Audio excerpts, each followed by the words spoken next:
Halo teman-teman, perkenalkan nama saya Leon Alesi Arif Nugroho dan hari ini saya akan melakukan wawancara tentang masa Orde Baru dan khususnya di bidang transportasi. Namun, sebelum saya memulai wawancara, saya akan menjelaskan apa itu Orde Baru dan bagaimana perkembangan bidang transportasi di masa Orde Baru. Nah, apa itu masa Orde Baru? Masa Orde Baru adalah masa pemerintahannya Soeharto di Indonesia yang berlangsung selama 32 tahun, dimulai dari 1966 hingga 1998. Tujuan Orde Baru adalah untuk menggantikan Orde Lama yang sudah dipimpin oleh Soekarno, dan Orde Baru bertujuan untuk menstabilkan keamanan ekonomi dan salah satunya yaitu transportasi. Oke, daripada lama-lama kita langsung aja wawancara. Halo teman-teman, di sini saya sudah bersama papaku sebagai guest star untuk wawancara mengenai masalah transportasi di masa Orde Baru. Sebelum saya memulai wawancara, bahwasannya Bapak dulu pas tahun 1998 tuh ngapain sih? Iya, itu baru lulus ya, waktu itu Bapak baru lulus, tapi masa Orde Baru itu Bapak lagi kuliah, terus lulus eh, tahun 97. Jadi Bapak kuliah di Atmajaya, Jogja, jurusan arsitektur. Nah, pada saat itu ya zaman Orde Baru Soeharto memang banyak membangun infrastruktur, contohnya transportasi ya, jalan-jalan dan lain-lain. Itu dibangun dan digalakkan pembangunannya untuk melancarkan ini antar provinsi, antar kota, antar daerah lah. Jadi biar tidak terputus hubungan antar daerah, termasuk memajukan ekonomi masing-masing daerah. Oh, begitu. Oke, saya sudah menyiapkan 5 pertanyaan untuk wawancara hari ini. Pertama, bagaimana pandangan Papa mengenai dampak pembangunan jalan tol Jagorawi sebagai jalan tol pertama di Indonesia pada masa Orde Baru? Iya, jadi tol Jagorawi itu menurut Papa ya, tapi banyak juga dari beberapa sumber yang menyatakan bahwa tol Jagorawi itu tol yang paling bagus di antara tol-tol yang lain. Jadi dari kondisi aspalnya, dari sisi dari ukuran lebar tol dan lain-lain, terus jadi itu bagus daripada tol yang lain ya, menurut Papa. Jadi itu sangat bagus. Terus untuk mencapai ke Jakarta, Bogor, Ciawi, jadi mau ke puncak biasanya lewat tol itu, terus mau ke Sukabumi bisa, terus dan lain-lain gitu. Jadi sangat membantu lah pada saat itu untuk tol Jagorawi tersebut gitu. Oh, begitu. Iya. Oke, ke pertanyaan selanjutnya ya.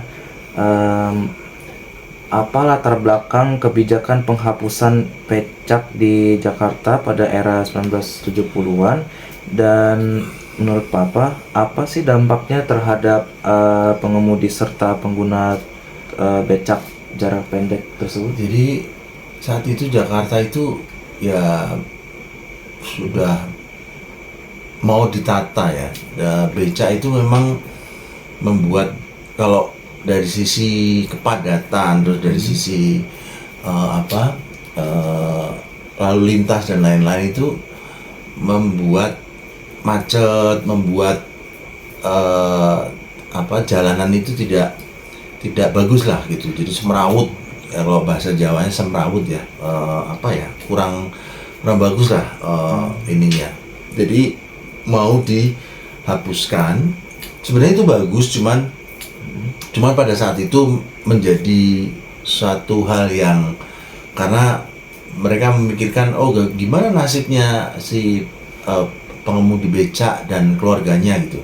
Nah, pemerintah itu memberikan solusi pada saat itu untuk transmigrasi. Jadi mereka yang mau ikut program itu, karena memang harus becak harus ditiadakan, dan antara lain penggantinya yaitu transmigrasi atau menjadi pada saat itu mungkin banyak transportasi yang seperti apa ya, bis kecil lah, Kopaja dan lain-lain atau sebagainya, menjadi itu, atau angkot yang saat itu mungkin memang sudah banyak, tapi lebih bagus mereka transmigrasi karena di sana diberikan lahan, diberikan rumah untuk bertani, bercocok tanam.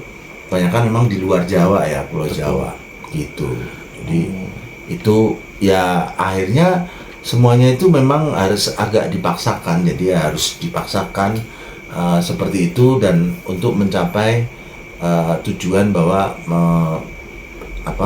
terus becak-becak itu dijadikan dibuang ke laut, dijadikan rumpon. Rumpon itu rumah untuk biota laut. Jadi mereka bisa berkembang biak untuk sebagai rumah ikan, rumah ikan yang di situ. Jadi rumpon, namanya rumpon gitu. Oke. Begitu.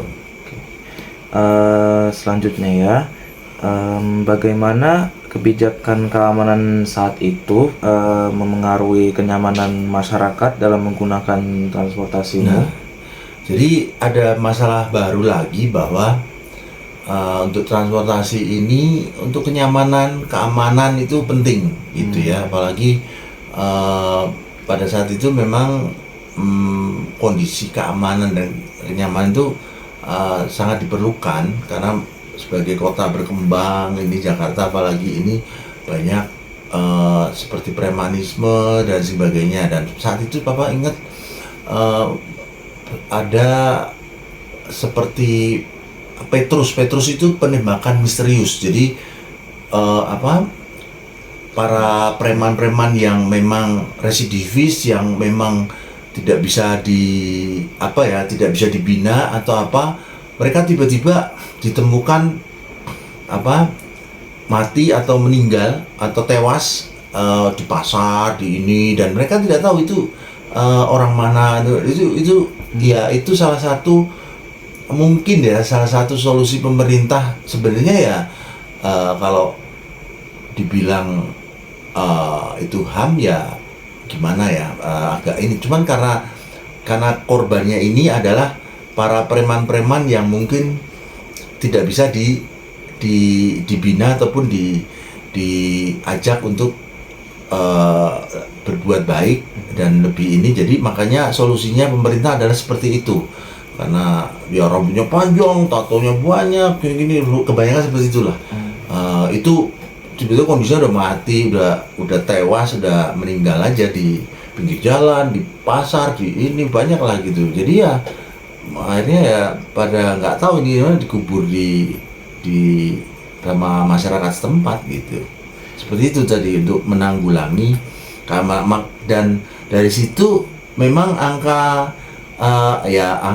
kejahatan, angka ini agak menurun karena mereka pada takut mungkin ya, atau jadi menurun drastis dengan seperti itu ya.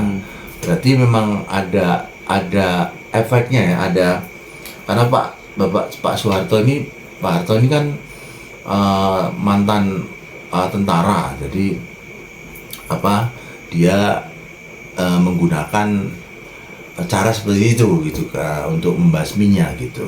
Ini juga bagus ya. Oke, pertanyaan selanjutnya ya.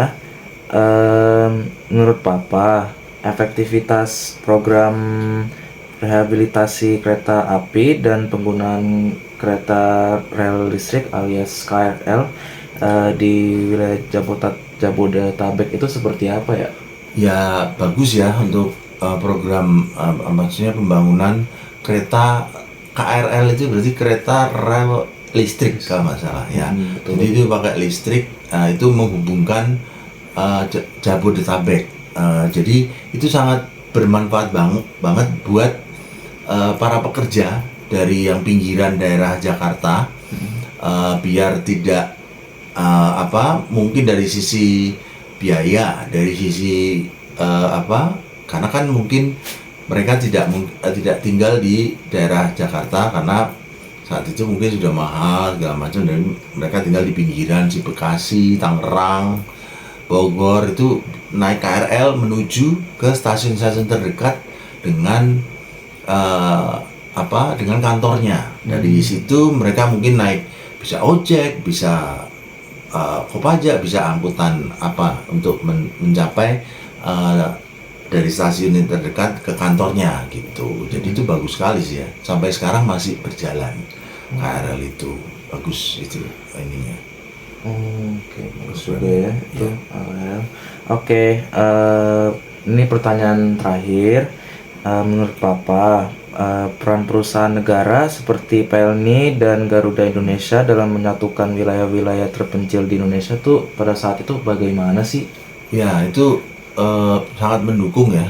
Karena kalau Pelni kan berarti perusahaan kapal laut ya.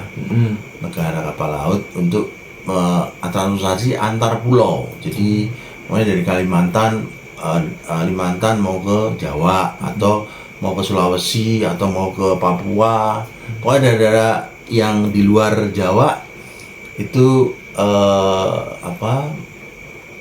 menggunakan kapal, bisa menggunakan kapal karena harganya mungkin lebih murah daripada cuman memang lebih lama ya.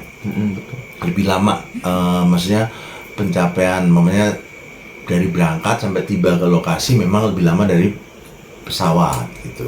Nah, kalau untuk naik pesawat memang yang perusahaan negara itu Garuda. Sekarang sih udah ada Citylink turunannya ya, dan lain-lain yang swasta. Tapi pada saat itu yang negara ada Garuda. Nah, itu satu-satunya transportasi dari pesawat untuk antar daerah juga gitu, untuk membantu. Nah, itu lebih cepat, tapi harganya pasti harga tiket ataupun ininya lebih mahal daripada kapal laut ya. Dua instrumen masalah transportasi itu yang memang diandalkan pada waktu itu gitu. Oke. Kasih ya Pak sudah menemani saya di wawancara hari ini. Ya terima kasih ya teman-teman sudah menonton wawancara hari ini. Saya tutup. Terima kasih ya teman-teman. Dadah.